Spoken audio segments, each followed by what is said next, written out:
So, how are you? I'm feeling pretty peachy today. How are you? Well, thank you. I'm Peachy Key. Hey, yes, ma'am. Um, wait. No, look at our shoes. We matching. We matching. I was looking. I was like, let me not get Well, this. just a little bit. We got the flannel and the you see. Weird with it. Yeah. Weird with it. Mhm. What's this first piece? Well, First, what's the name of it? a lot of y'all don't know me except for you. Hey, bud. Hey. So the first piece I'm gonna do is a piece that everybody knows me for. It's my attic piece. Your girl was going through a lot when I wrote that piece. I was getting lost downtown. I was heartbroken. It was some nigga named after an astronaut, and I was just trying to figure out why. It was a lot going on, and like the first couple renditions of the poem itself was just way too jargony. And then Soul was like, "Yeah, I want you to do my birthday show," and I was like, "Nigga, I was in my feelings. I still cry on stage, and sure." So it's so funny because like the whole point of it at the time was like I really did not understand what I was going through. I do like to think of myself as like a diary poet, so I write for myself first, and usually it's really hard for me to like bring other people into my world. And it's my favorite piece, but it's my least favorite piece because I always feel like I'm trying to outdo that piece, because like that was the first time I was actually able to connect with people and have them understand like where I was coming from. Then it went to the other side, and then other people who actually do experience addiction come up to me and they're like, "Hey girl, I feel you." And I'm like, yes, because we're going to get through this together. And I don't know how to tell them that I'm talking about being addicted to love and not all the other things.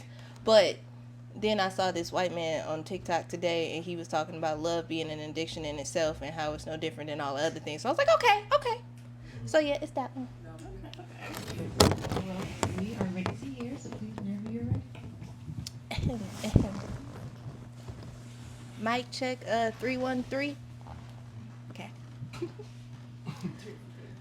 Cause we in it, I'm sorry. I'm corny. One, you see, I'm be a sit down comedian. You heard? He remembered. Cause I can't do stand up. I'm not that good. But anyways, we sitting. I like that. Go get you a stick. She's not living us live. Hi.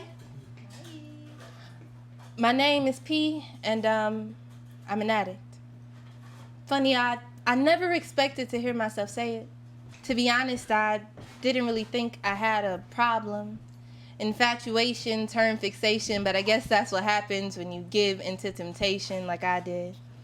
Couldn't imagine addiction being my affliction. See, I forgot withdrawal and impatience were synonyms. I've been listening to R&B for the past 3 days straight, and it never once occurred to me to change the fucking station. See, you got me listening to songs like, "Why you so obsessed with me?" Obsessing over you, like, why couldn't you be what's best for me? The fuck even is space?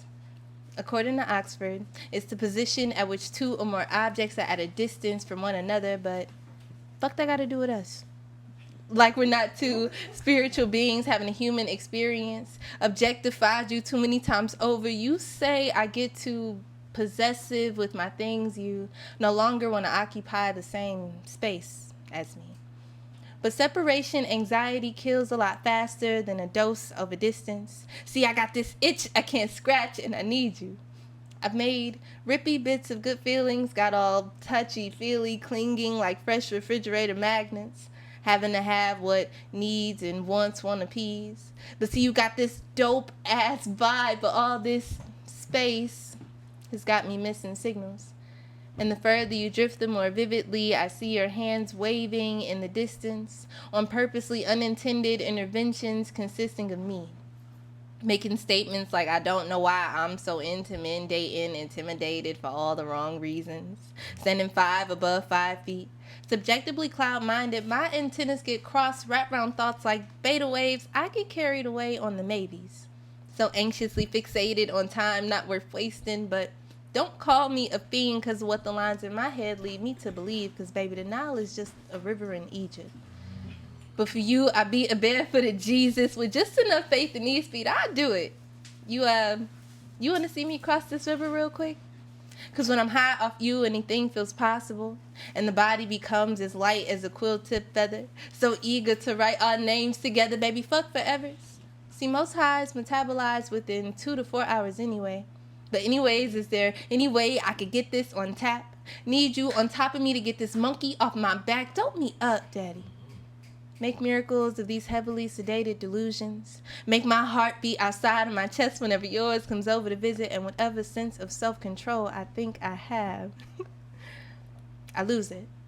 But did you know that when you hug someone, the body is flooded with oxytocin, which relieves stress and makes touching you feel amazing, euphoric, like there's just enough you for the both of us?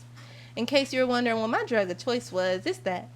But that don't make me dramatic. I'm just passionate, damn it. Plus, everybody's got vices. See, mine's is just a little different from yours. But I'll beat down your door for another piece, another thing, another ounce, another eighth-eyed penny, nickel, dime, anything for just a gram of your time.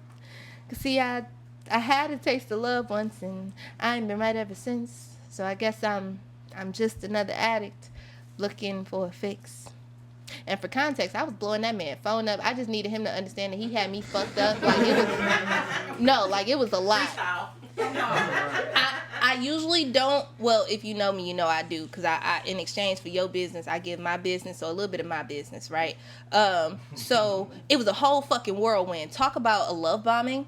I met that nigga, and then 2 weeks in, he told me he loved me, but it was by mistake. And then 2 weeks after that, he told me he loved me again, but we couldn't see each other no more because he was moving. And all of this shit happened on the 4th of July. And I'm just trying to figure out, when did all of this happen? And when did I get so emotionally invested that now I'm trying to blow up this little nigga phone to get him to understand that he can't just leave my life after some shit like that? It was a lot. It was a lot. It was my first time being like emotionally in charge of myself, and this was before I got diagnosed with ADHD, so I didn't know that I had love at first sight syndrome, so it was a lot. Woo! Thank you for sharing your story. Ooh, You yeah. have another piece for us? Huh? You have another piece? Yeah. Okay, Yeah. what's this one called? I'm trying to think. Well, my best bud just walked in, right? So somewhere between forgiveness and depression and the seasons changing, you know, we don't like to like overanalyze and stuff or deal with our icky stuff. Long time ago, I wrote a piece, and it's called Best Friends Forever. But it's not my bestie, it's just my bestie that I can't get rid of, my depression. So it's that. We're going to listen.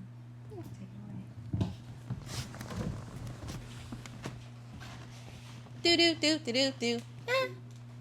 Sorry. Best friends forever, right? Only I wish I was wrong.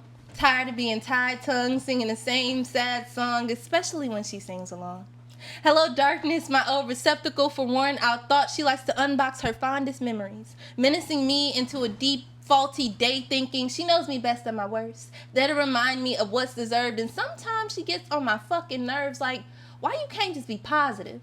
Like at my best, she forgets I'm an optimist, boggling me to a pool of misery like, Alexa, play Swim Good, and maybe I can music my way out of it. Till she tunes into the lyrics. Dark P personified word thoughts to jump out at me, and to be frank, I'm afraid of drowning. Alexa, next song. As I hear the ocean begging the taxi man to be his shrink for an hour, apologies to my real-time jitleys. Allahu Akbar may have never cursed me, but the badness of this practice has left me in need of a spiritual rapture from these words, you see. The tiny lady with the big voice has taken a voyage equidistant amidst both eardrums with no choice but to listen for the wisdom. Thought wrong. She plays heavy metal to drown out the melodious bellows of mine, finding my mind stormy all the time, and she never cares whether to remind me to bundle up or not. Just one after another, she be my funny Valentine, pulling up with a bundle of thoughts. My bestie be the worst at times. But shout out to Key for reminding me my anxiety be lying it on thick like Vaseline in the wintertime. See, she does a hell of a good job at keeping the bad thoughts in and the good people out. She reminds me it's too cold in the D.